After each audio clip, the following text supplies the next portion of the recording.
So this is my second project, the second part of the Arduino guide, and this is a trailing LED.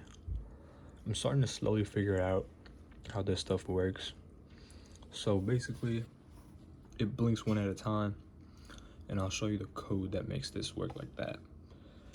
So this is pretty straightforward. You have the resistor,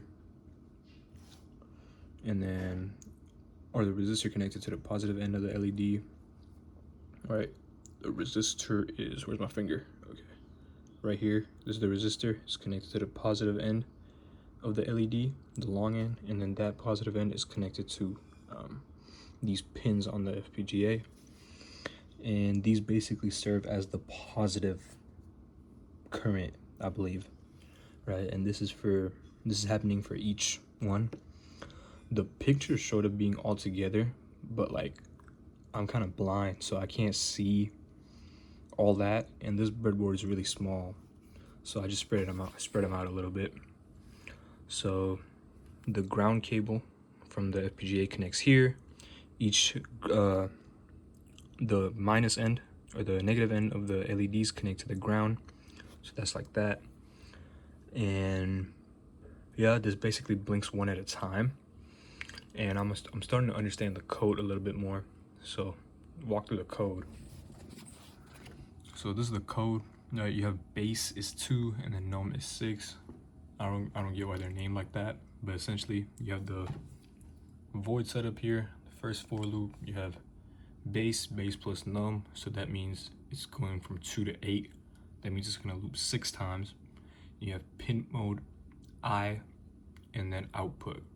I don't get what that pin mode stuff does, but it goes through each pin on the LED. So you're going from this one like that, right? That's what the for loop does. In this void loop one, you have 2 more for loops. The first one, both of these for loops loop 6 times, go from 2 to 8. They go from 2 to 7, not 2 to 8. It's 8 minus 2 is 6, so it still loops 6 times, but it goes from 2 to 7. So that corresponds with these pins here. You have pin 2, 3, 4, 5, 6, and 7, and that corresponds with each one right here. The digital write, I understand this one.